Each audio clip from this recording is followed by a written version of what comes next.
এখন দেখবেন সংবাদ শিরোনাম।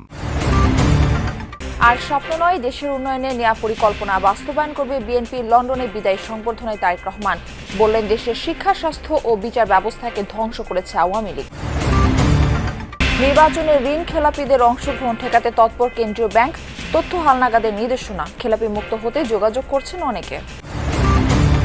নির্বাচন ও গণভোট শুধু আনুষ্ঠানিকতা নয়, রাষ্ট্র বিনির্মাণের সুযোগ জাতির উদ্দেশ্যে দেয়া ভাষণে প্রধান উপদেষ্টা বললেন, ভয় দেখিয়ে ভোট বাধাগ্রস্তের অপচেষ্টা রুখে দেওয়া হবে। শীতের আগমনে কুয়াশা জড়ানো জড়তা নিয়ে চোখ হয়েছে প্রকৃতি, উষ্ণতার খোঁজ আর পিঠাপুলিতে বুধ গ্রাম বাংলার মানুষ। আসসালামু আলাইকুম। এতক্ষণ দেখছিলেন সংবাদ শিরোনাম, এখন দেখবেন বিস্তারিত।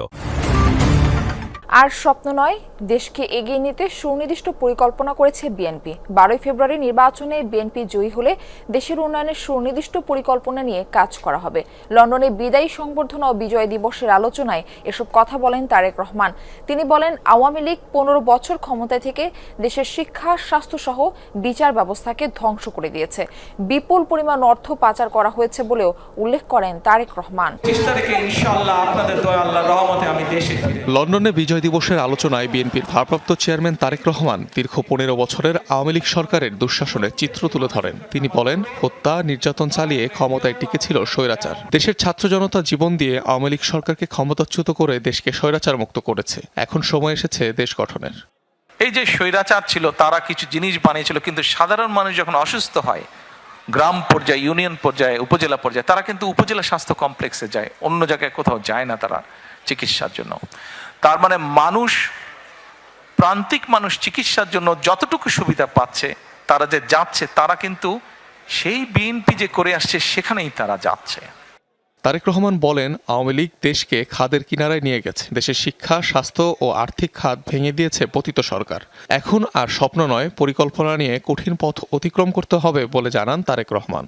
আমরা কোনো স্বপ্নের মধ্যে থাকতে চাই না। স্বপ্ন দেখতে দেখতে দেশ থেকে প্রতি বছর $16 বিলিয়ন পাচার হয়ে গিয়েছে।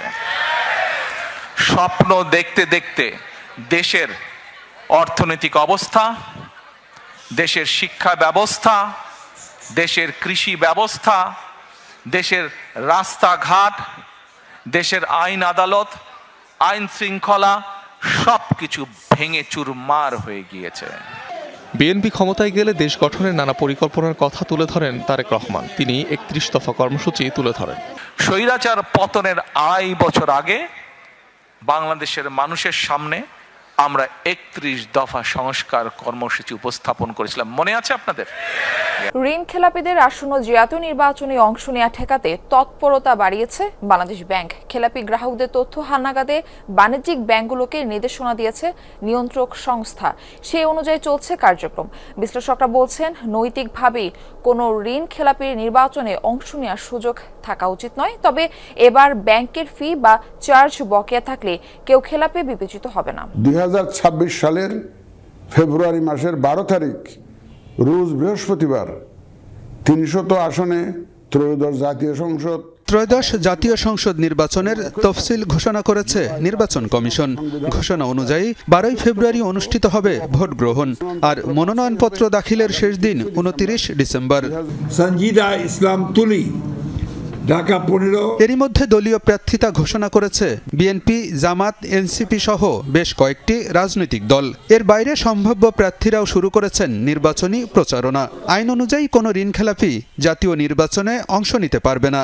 বিষয়টি নিশ্চিতে তৎপর হয়েছে বাংলাদেশ ব্যাংকও। ঋণের তথ্য হালনাগাদে নির্দেশনা দেওয়া হয়েছে বাণিজ্যিক ব্যাংকগুলোকে। ব্যাংক লুটেরা হোক আর উইলফুল ডিফল্টার হোক বা ডিফল্টার হোক, তারা কেউই যাতে সংসদে আমাদের প্রতিনিধি হিসেবে আসতে না পারে, সেটা প্রতিহত করতে। এরই হিসাবে আমরা ব্যাংকগুলোকে নির্দেশন দিয়েছি যে আপনারা সিআইবি রিপোর্টগুলো হালনাগাদ রাখবেন। কেউ যাতে সুবিধাও না পায়, কেউ যাতে প্রাপ্য সুবিধা থেকে বঞ্চিত না হয়। ব্যাংকাররা বলছেন, কেন্দ্রীয় ব্যাংকের নির্দেশনা মেনে ঋণের তথ্য হালনাগাদ করছেন তারা। নির্বাচনে অংশ নেওয়ার আশায় অনেকেই নিজেকে খেলাপি মুক্ত করতে যোগাযোগ করছেন ব্যাংকে। ঋণ পুনঃতফসিলের সুযোগও নিচ্ছেন কেউ কেউ। বাংলাদেশ ব্যাংকের যে সমস্ত গাইডেন্সগুলো আছে, আমরা সেগুলির মোতাবেক কাজ করছি, এবং অবশ্যই আমরাও চাই না খেলাপি গ্রাহকরা নির্বাচনে অংশগ্রহণ করুক। সো আমরা ওইভাবে বাংলাদেশ ব্যাংকের যা যা ইনস্ট্রাকশন আছে ইনস্ট্রাকশন অনুসারে আমরা কাজগুলো করি। রাত নামলে কুয়াশার চাদরে ঢেকে যাচ্ছে প্রকৃতি। জুবুথুবু গ্রাম জেগে উঠতে কিছুটা সময় নেয় ভোরে। ততক্ষণে শিশির জমে ঘাসের ডগা নতুন করে কিংবা সবজির পাতায় খেজুরের রস ডুবিয়ে মুড়ি কিংবা গুড়ের পিঠায় বুঁদ হয় সকালের আলো।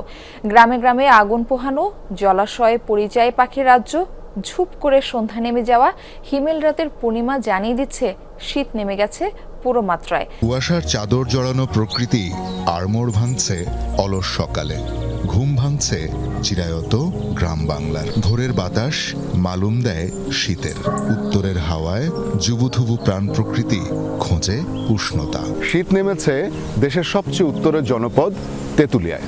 মাঝে মাঝে এমন ঘন কুয়াশায় ঢেকে থাকছে চারপাশ। স্থানীয়দের মতে এবার শীত কিছুটা দেরিতে শুরু হয়েছে, যদিও প্রকোপ থাকতে পারে অনেক বেশি। কিন্তু শীতের আগমনে উৎসব শুরু হয়েছে এই জনপদে। শীতের প্রধান আকর্ষণ রসের হাড়ি, খেজুরের গাছের দিকে লোভাতুর দৃষ্টি ছেলে ছোকরাদের। পিঠাপুলি আর খেজুরের গুড়ের বদৌলতে সকালের নাশতাটা এ কদিন বেশ জমাট। শীত যেন এখানে উৎসবের আরেক নাম।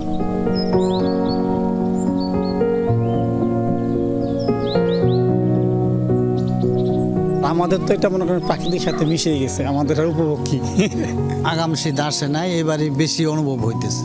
ওখানে খোয়া এতদিন তো আসেন না, ওখানে বেশি গেছে। শীত এবার মনে হয় বেশি হবে, একটু ঠান্ডাটা একটু বেশি পড়বে। দুর্দশার যেন শেষ নেই যুদ্ধবিধ্বস্ত আফগানিস্তানের মানুষের। আন্তর্জাতিক সহায়তা কমে আসায় চরম দুর্ভিক্ষের সাথে যোগ হয়েছে প্রতিবেশী দেশগুলো থেকে বিতাড়িতদের মিছিল। অনাহারী মানুষের সংখ্যা ছাড়িয়েছে 1,70,00,000। তীব্র অর্থনৈতিক সংকট ও প্রাকৃতিক দুর্যোগে আশঙ্কাজনক হারে বাড়ছে শিশু মৃত্যু। অসহায় আফগানদের এমন চরম বিপদে পাশে নেই দেশটির প্রশাসন কিংবা বিশ্বের প্রভাবশালী রাষ্ট্রগুলো। হাড় জিরজিরে সন্তানকে কোলে নিয়ে হাসপাতালের বাইরে দীর্ঘ অপেক্ষায় আফগান নারী সালেহা। কঙ্কালসার হয়ে আসা শিশুটিকে বাঁচাতে নিজের সর্বস্ব দিয়ে লড়ে যাচ্ছেন এই নারী। চরম খাদ্য সংকটে এমন দুর্ভিক্ষের শিকার আফগানিস্তানের প্রায় 1,70,00,000 মানুষ। অপেক্ষা, এক মুঠো খাবার, একটু চিকিৎসা আর মানুষের মতো বাঁচার জন্য একটা দিনের। যুদ্ধবিধ্বস্ত আফগানিস্তানে ক্রমে জটিল থেকে জটিলতর হচ্ছে দুর্ভিক্ষ পরিস্থিতি। এর সাথে যোগ হয়েছে শীতের তীব্রতা, বৈরী আবহাওয়া ও ক্ষুধার যন্ত্রণায় দীর্ঘ হচ্ছে সদ্য পৃথিবীতে আসা শিশুদের মৃত্যুর মিছিল। শীতের এই সময়টা আমাদের জন্য বেশ কঠিন। আমার মেয়েটি একদম কোলের শিশু। আমার স্বামী যা উপার্জন করে তা সব খাবার কিনতে কিনতেই শেষ হয়ে যায়। শীতের মধ্যে সন্তানকে একটু গরম জায়গায় রাখার একটা হিটার কেনার মতো সামর্থ্য নেই আমাদের। দীর্ঘ সংঘাত শেষে 2021 সালে মার্কিন সামরিক জোটের প্রস্থান ও তালেবান সরকার ক্ষমতায় আসার পর থেকেই দেশটিতে কমতে শুরু করে ত্রাণ ও জরুরি সেবা। এখন যা ঠেকেছে প্রায় তলানিতে। এর সাথে যোগ হয়েছে ভূমিকম্প, খরার মতো প্রাকৃতিক দুর্যোগের ধাক্কা। এত সব সংকটে ভঙ্গুর হয়ে পড়েছে আফগানিস্তানের অর্থনৈতিক অবকাঠামো। আশঙ্কাজনক হারে বেড়েছে খাদ্য, বাসস্থান সহ অন্যান্য মৌলিক চাহিদার সংকট।